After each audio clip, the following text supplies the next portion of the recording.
Binabati ko kayo sa pangalan ng ating Panginoong Jesucristo sa hapon pong ito, and the happy Lord's Day. Para sa ating pag-aaral, muli po nating buksan ang ating Biblia sa aklat ni Hosea, verse 7 hanggang verse 9, kung saan ay ating muling balikan ang pangako ng Diyos o ang tipan ng Diyos sa bawat isa po sa atin. Nung tayo po ay kasalukuyan kinikilala ang ating Panginoon Jesucristo, ay muli po nating tunghayan ang pangakong ito na kahit kailan ay hindi niya ito babaliin. Anuman po ang ating kinalalagyan, ay ating makakamtan ang kanyang pangako, sapagkat ito ay tipan ng Diyos sa bawat isa po sa atin. Bagamat ito ay direkta na pinapakita sa kanyang bayang Israel, pero sa scriptural, sa spiritually, ay tayo po ang tinutumbok po nito bilang mga mananampalataya. Kaya ating buksan ang ating Biblia. At muli ay babasahin ko po sa inyo ang verse 7 hanggang verse 9. Sabi po dito, ang bayan ko ay nagpasya nang tumalikod sa akin, kaya't sa pamatok sila itinakda at walang sino man makakapag-alis nito. Verse 8, pababayaan ba kita, Ephraim? Ikaw ba'y ibibigay ko sa kaaway, Israel? May tutulad ba kita sa Adma? Magagawa ko ba sa iyo ang aking ginawa sa Sibuim? Hindi ito kayang gawin ng puso ko, kahabagang ko'y nananaig. Hindi ko ipadarama ang bigat ng aking puot, hindi ko naman muling sisirain ng Ephraim, sapagkat ako'y Diyos at hindi tao, at banal na Diyos na nasa kalagitnaan ninyo. At hindi ako naparito upang kayo'y wasakin. Manalangin po tayo. Salamat po, Diyos, sa mensahe na inyong ipaparating sa aming kalagitnaan, at naway ang katotohanan na aming mabubuksan, matutunghayan sa salita mo, ay muli po namin balikan at ipamuhay po ito, sapagkat ito ay ipinangako po ninyo at ito po ay nararapat po, Diyos, na tanggapin po namin at susulitin po namin, o Diyos, ang pangako pong ito. Kaya salamat po, naway sa tulong ng banal na Espiritu ay aming makuha at maintindihan kung ano ang ipinapahiwatig po ninyo na mensahe para sa amin. At maraming salamat po, Diyos, at patawad din po sa mga pagkukulang po namin. Ito po aming dalangin sa pangalan po ni Jesus. Amen. Right, so dito sa ating pag-aaralan, ang pinaka-mensahe po dito na ating makikita ay yung mga katangian na tipanang pag-ibig ni Yahweh o ng Diyos. Una, makikita po natin po dito na walang hanggan at walang kondisyon. Ibig lang sabihin, hindi ito nakasalalay sa kung ano ang maibibigay ng tao. Right. Wala tayong maibibigay sa Diyos kundi yung pagsamba, paggalang, at pagtaas ng kanyang pangalan. Kasi hindi dito nakabase sa sariling kabutihan at pangako ng Diyos. Ibig lang sabihin, itong pangako po nito ay nakabase, no, kung sino at ano ang karakter po ng Diyos. Pangalawa, ang makikita po natin po dito, patuloy na pagpapatawad. Sa kabila ng paulit-ulit na pagsuway ng kanyang mga anak, pagsuway ng mga tao, ay nananatili ang kanyang pag-ibig. Kaya mga kapatid, ito ang magbibigay po sa atin, ito ang magtutulak sa atin para lalo pa nating sambahin at papurihan po ng Diyos. Ibig sabihin, ito yung magtutulak po sa atin upang mamuhay na merong kabanalan sa kanyang harapan. Tandaan po natin, mga kapatid, ang Diyos natin ay mapagkalinga at mapagtaguyod. Makikita po natin ito sa pamamagitan ng kanyang paggabay at pagtanggol sa kanyang sariling bayan. So, ibig lang sabihin, sa ating pag-iisip o pagbabalik sa pag-ibig ng Diyos, no? Sa kabila ng ating malaking pagkukulang o sa kabila ng ating kasalanan, nakita po natin kung sino po ang Diyos, no? At iyan po ang magtutulak sa atin upang mamuhay na merong katapatan sa Kanya. Kaya ang tanong, paano ipinapakita ng tekstong ito ang pag-ibig, yung tipanan ng Diyos, yung Kanyang pag-ibig sa bawat isa po sa atin. 2 punto lang, 3 dapat po ito. Ay, gagawin na natin 2 punto, mga kapatid. In verse 7, una,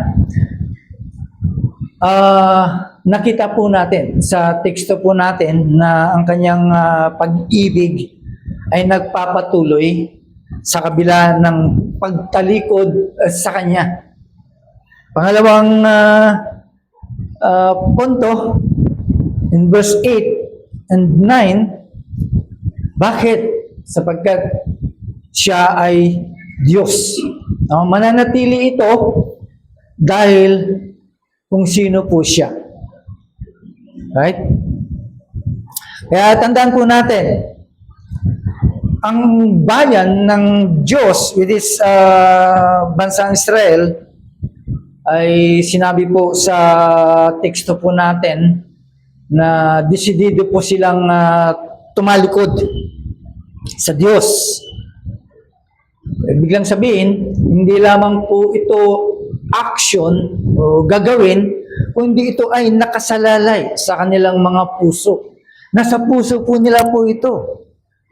Na ibig lang sabihin, ito yung likas, ito yung hilig ng puso ng bawat tao. Kaya nga sabi ng Panginoon, ang aking mga tao ay handang tumalikod.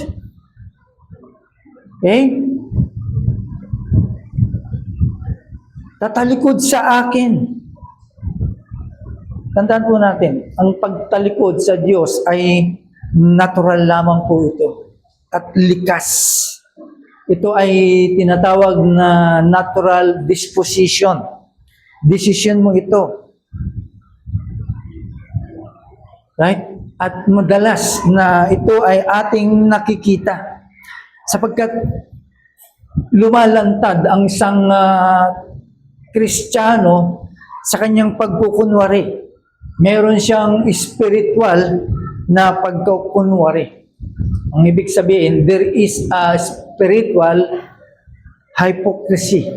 Madalas po yan. At yan po yung lagi na nakikita po natin, no, sa bawat Kristiyano. Kung siya ay lagi mo siyang nakikita, nakakausap, ay lumalantad po yan. At yan po ay likas. No? Natural yan. Likas po yan. Right? Dahil itong kanyang sariling mismong bayan ay natural at nakahilig sa kanila yung paglayo nila sa kanilang Diyos. Bakit? Kasi lantad po ito eh. Dahil sila ay sa kabila na meron silang Diyos, ay tumatawag sila sa ibang Diyos pa. It means, sila ay merong pagkakataon na tumatawag sila sa Diyos pero wala kang nakikitang katapatan sa kanilang mga puso. So it means ito yung tinatawag na spiritual na pagkukunwari. Merong hypocrisy, spiritual hypocrisy. Okay? Tumatawag sila sa Diyos pero walang pagsunod. Right? Madalas, iyan po ang nangyayari sa atin lagi. No? Minsan nangangako pa tayo na wag na nating uulitin. Kapag nasa gitna po tayo ng isang bagay na nakagawa po tayo at naging mabigat po sa atin, sometimes yan po yung pinapangako po natin. Right? Lagi tayong tumatawag sa Diyos pero walang pagsunod. Nandito ka, sumasamba sa Diyos, pero merong ibang dinidikta ng ating mga puso. Merong dinidikta, merong ginagawa ang ating kaisipan. Kumbaga sa ano, ay hindi po nakasentro ang ating kaisipan sa Diyos. Kaya nga ito ay kinontra ng ating Panginoong Jesucristo. Di ba sabi po niya, iginagalang ako ng bayang ito sa kanilang mga labi, ngunit ang kanilang mga puso ay malayo sa akin. Yan po yung katotohanan. Nakikitaan po natin sa kanila yung akala po natin talagang totoo ang kanilang mga isinisigaw, ang kanilang mga sinasabi sa kanilang mga labi. Pero sa bandang huli, sa deep inside, ay malayo sa kanilang mga puso. Kaya ano po ang punto po dito mga kapatid? Hindi mo maaaring sabihin na may tipan sa Diyos. Diba? Ngunit, ang buhay ay punong-puno ng pagtalikod at pagkukunwari. Diba? Hindi po natin masasabi, may tipan ang aking Diyos, may pangako ang aking Diyos. Kung ang ating sarili naman ay mayroong pagkukunwari, di ba? Hindi mo pwedeng sabihin sa kapatid mo na meron akong pangako sa iyo. Diba? Tapos sasabihin naman sa iyo, hindi rin naman sa seryoso. Okay? Merong pagtalikod at puno ito ng pagkukunwari. Diba? Sa tao po yun. Pero kahit ganito po tayo, tandaan po natin, nagpapatuloy pa rin ang tipan ng pag-ibig ng Diyos. Sa kabila ng ating pagkukunwari, sa kabila ng ating hindi seryoso sa Diyos, sa kabila ng ating pagtalikod, pero tandaan po natin, ang tipan ng Diyos sa iyo ay hindi po tumitigil. Patuloy po ito. Pero ganun pa man, huwag po nating tignan na ito yung kadahilanan para magpatuloy din po tayo sa pagtalikod sa Kanya. So it means, kapag alam mo na hindi magbabago ang Diyos, nananatili ang Diyos sa pangako sa iyo, tayo naman ay gagawin po natin yung patuloy na pagtalikod sa atin. Di ba?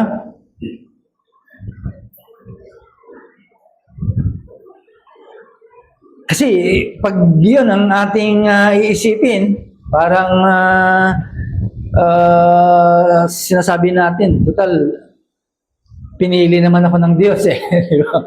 Kaya pwede kong gawin yung gusto ko, pwede kong magkasala.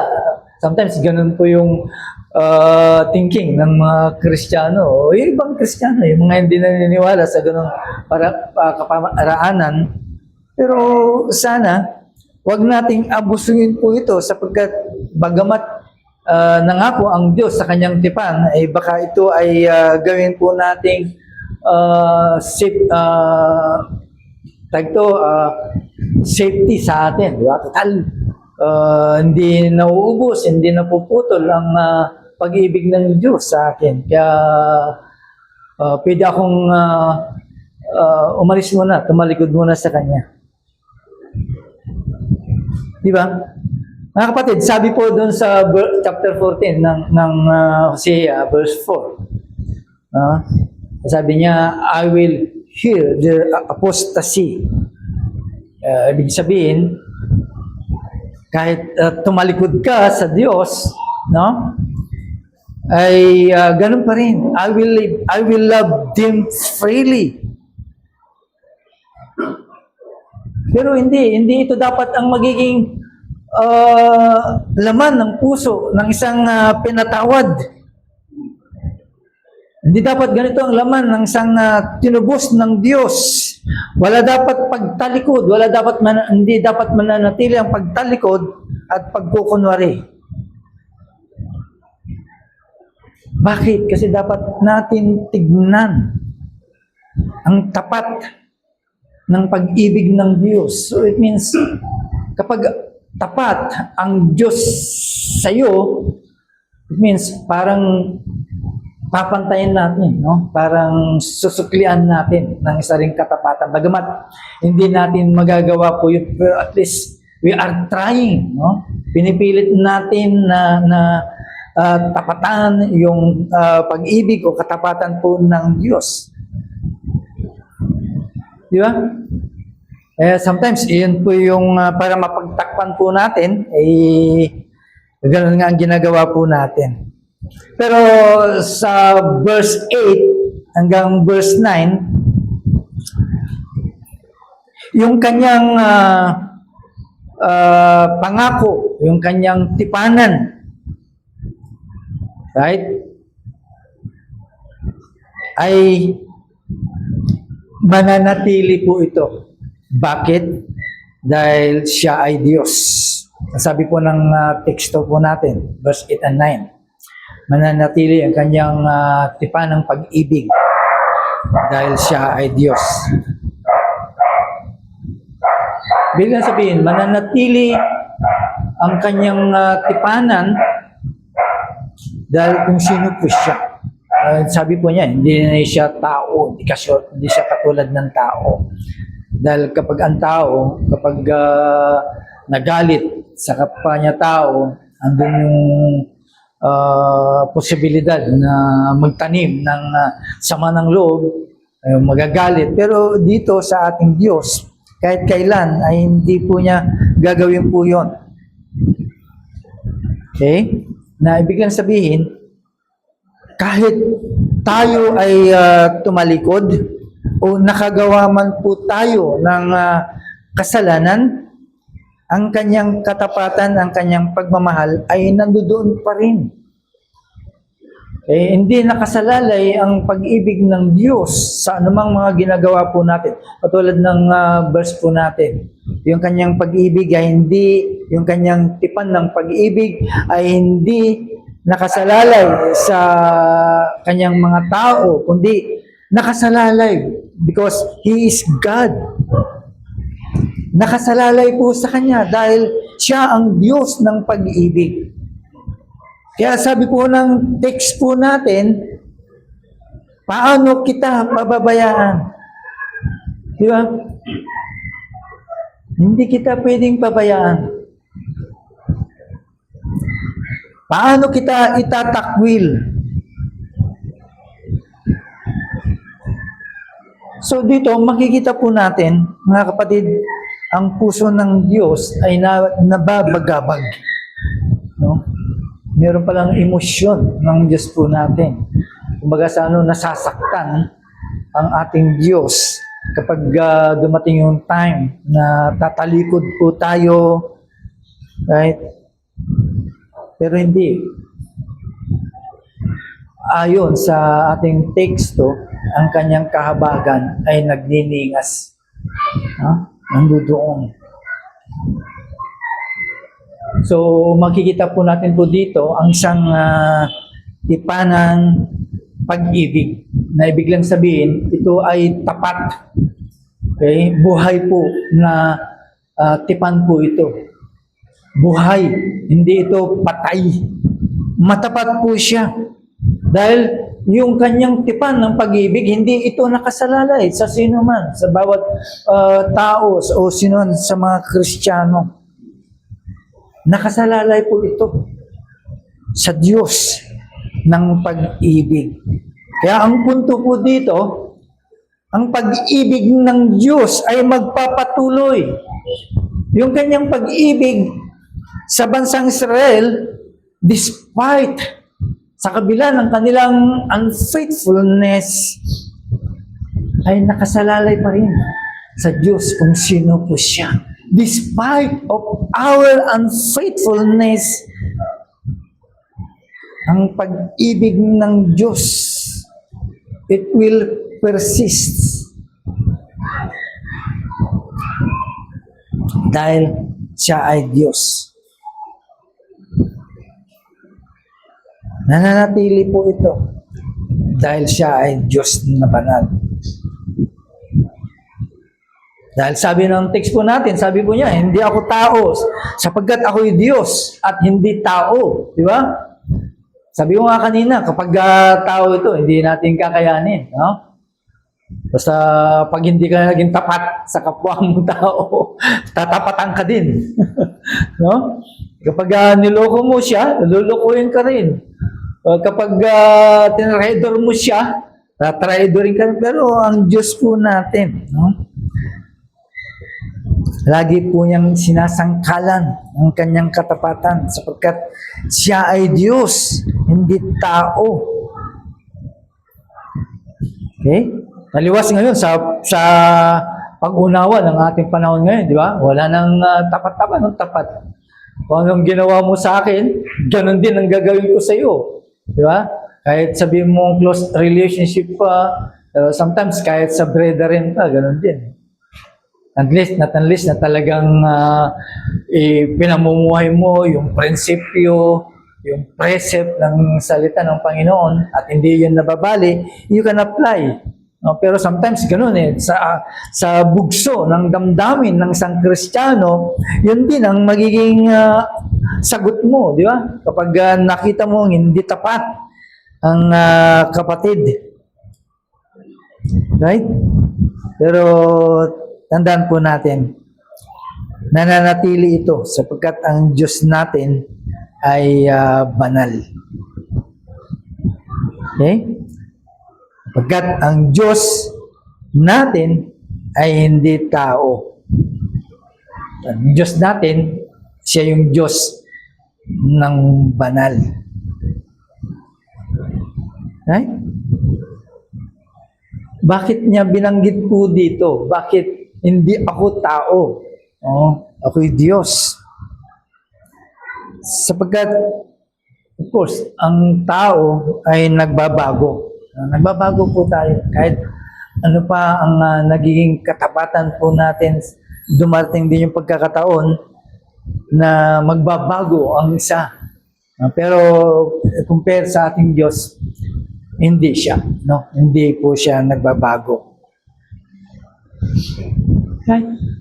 Kung tayo ay tumatalikod sa Diyos, dumating talaga po yun. No? Likas po sa atin po yun eh. Kaya nga kinumpara po niya sa tao eh. Kaya it means nagagawa ng tao po yun. Dumating yung time na tinatalikuran po natin ng Diyos. Pero tandaan mo, yung unang makilala mo ang yung Panginoon, no? Yung kanyang tipan ng pag-ibig, nananatili po rin yun. Diretso po yun. Siya ay nananatili. Kahit dumating yung time na tatalikod ka sa Kanya. Imagine yung karakter, yung likas ng ating Diyos. Kaya kung babalikan po natin po ito yung maghihila po sa atin, ito yung magdadala po sa atin. na dapat ang bawat isa po sa atin ay mamuhay ng merong katapatan po sa Kanya. Kaya kahit tumatalikod ka na o hindi pa tumatalikod, siya ay nananatiling tapat. Right? Kahit sabihin po natin, mahal po natin ang Diyos. Pero iba yung pagmamahal ng Diyos sa iyo kaysa pagmamahal mo sa Diyos. Dahil ang pagmamahal po ng Diyos ay banal. Kaya sabihin, totoo po yun. Sa atin kasi, hindi mo mawari, no? Talaga, itong Kristiyanong ito, ay totoo yung kanyang pagmamahal. No? Hindi natin alam kung ano po ang kanyang puso.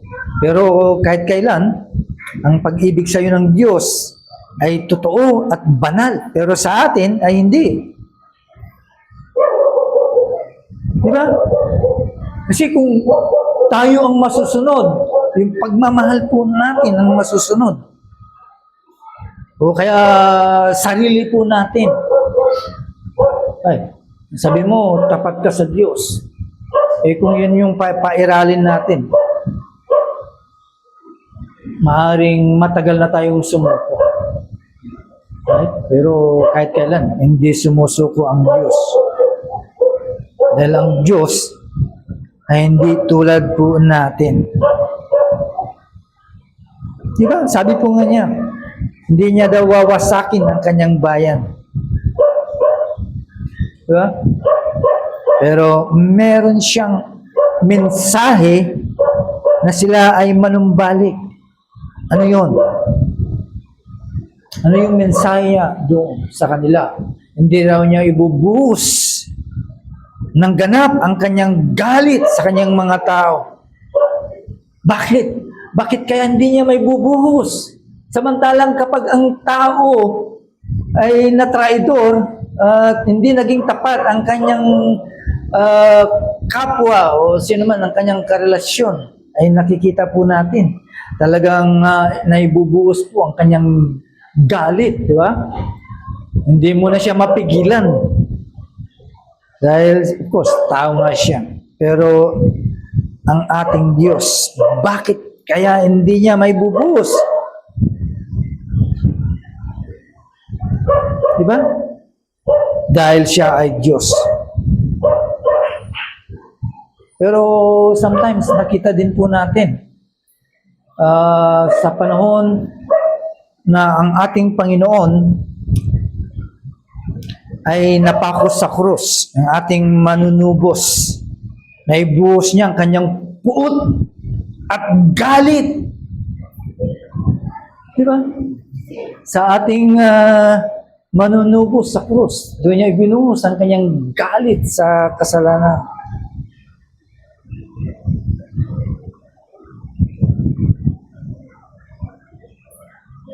Pero tandaan po natin, tayo bilang mga Kristiyano, maaaring may mga pagsubok. Okay? Pero hindi pa rin natin nararanasan yung mismong galit ng Diyos, di ba? Pero sometimes naiparanas niya na ito dahil doon sa kasalanan na dala-dala ng ating Panginoon.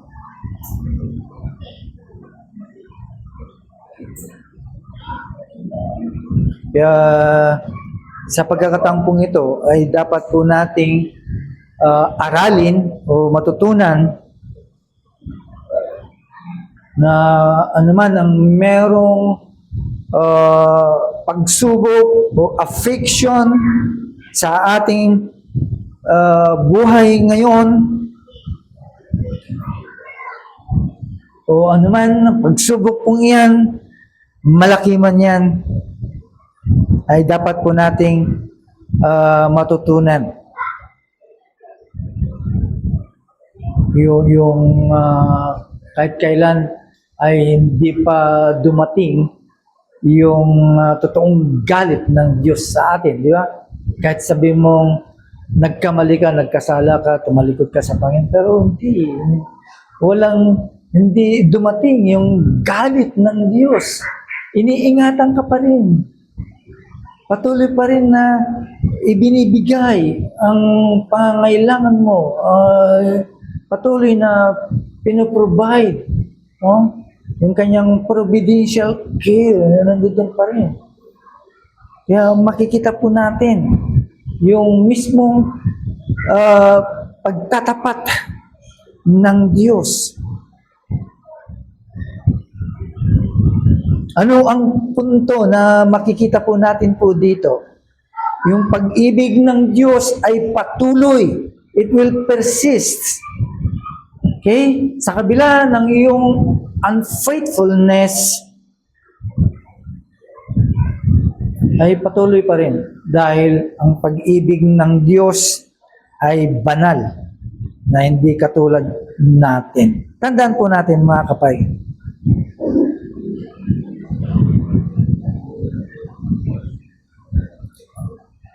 Gawin po natin tuwina, no? Gagawin po natin every time sa bahagi ng ating buhay bilang mga Kristiyano na balikan mo. Pagbulay-bulayan po natin yung pangako, yung tipan, yung kubinante ng Diyos sa iyo. Ng kanyang pag-ibig sa iyo, yung pagmamahal sa iyo. Right?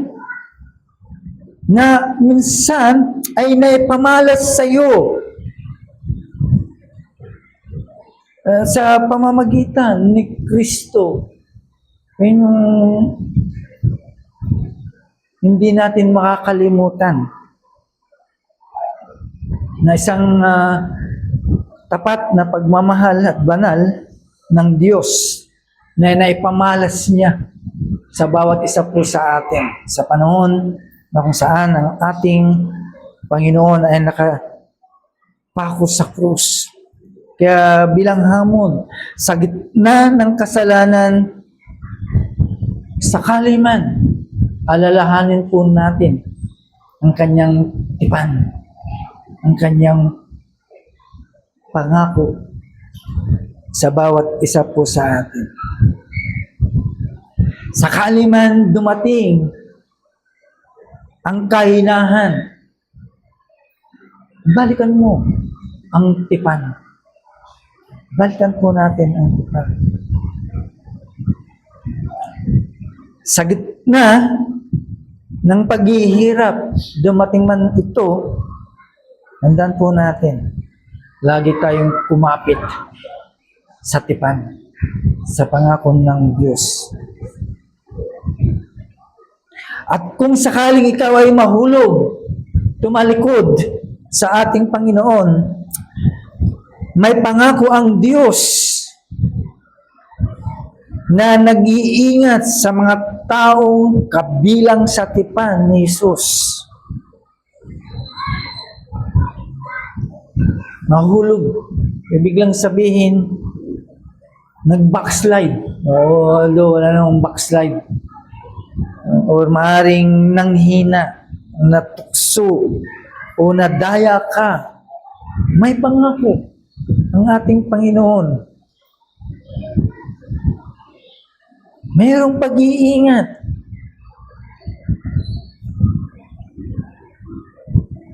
Sa mga tao na kabilang sa tipan ni Jesus. Kaya dumating man yan, dumating man sa atin po yung mga kapatid, huminto po tayo. Huminto ka. No? Mag-isip. Mag-isipan. At higit sa lahat, magbalik.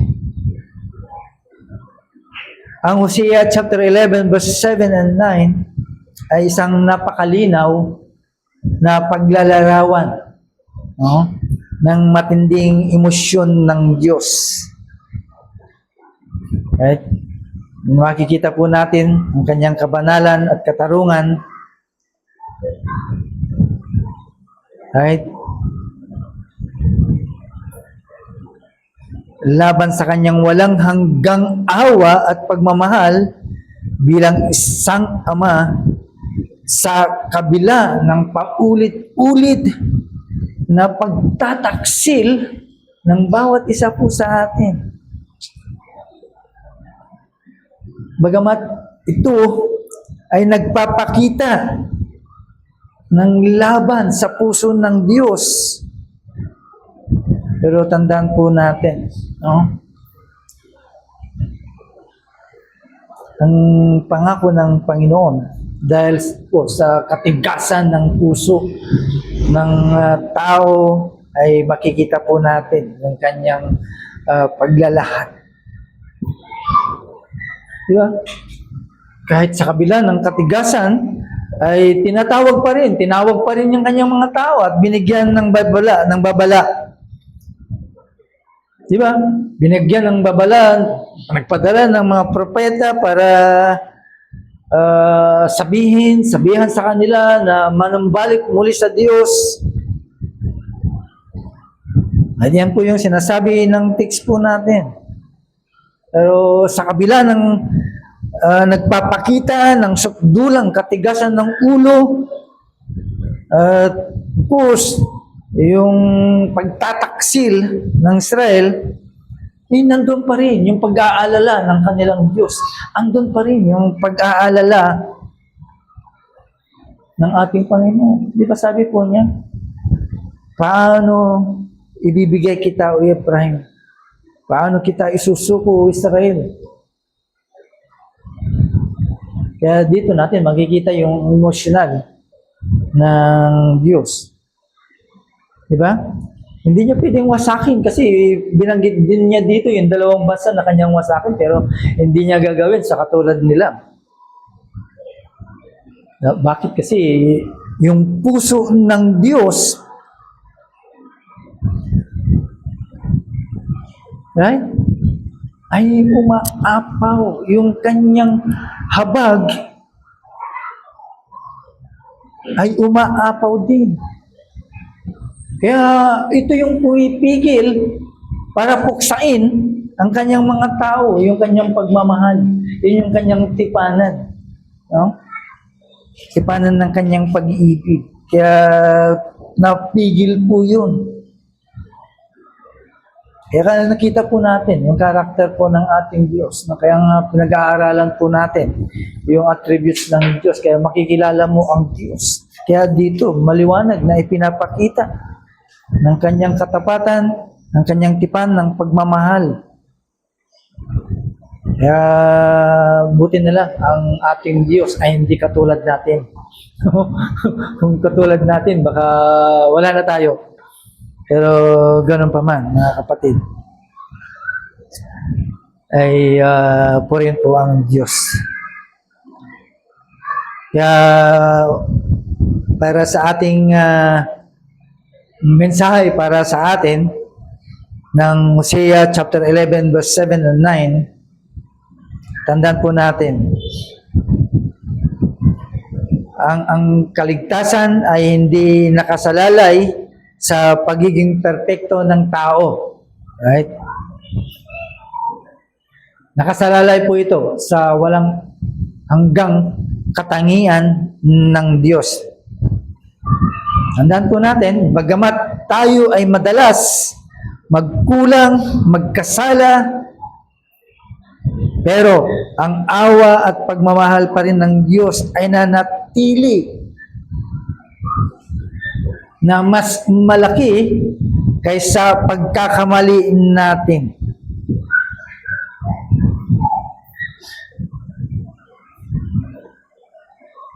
Mananatili po yun.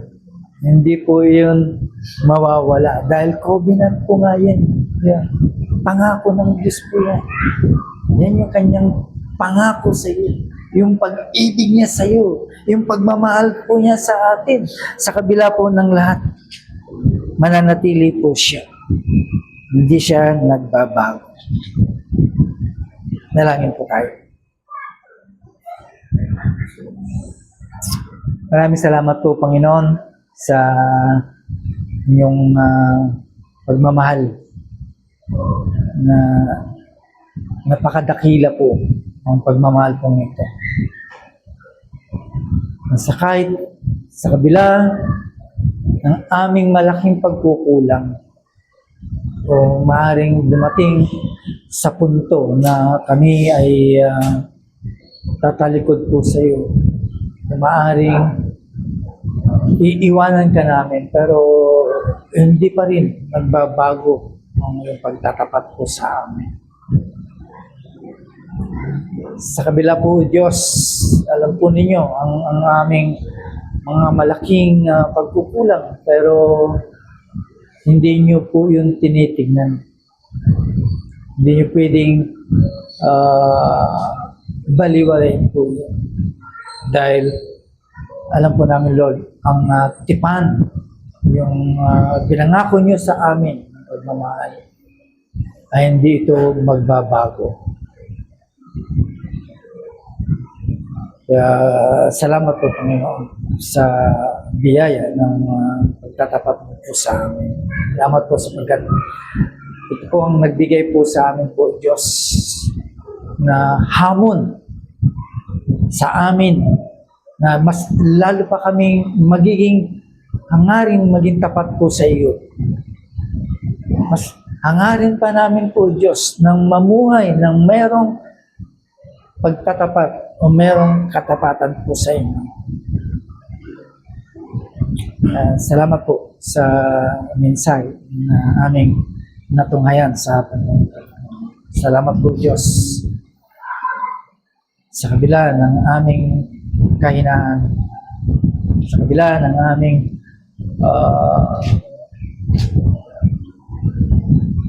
malaking pagkukulang po sa inyo. Kahit kailan hindi kayo nagkulang po sa amin. Patuloy na iginagawad mo po pa rin, Diyos, ang iyong tipanan sa amin. Salamat po muli sa apong pong ito. Ito po aming dalangin sa pangalan po ni Jesus. Amen.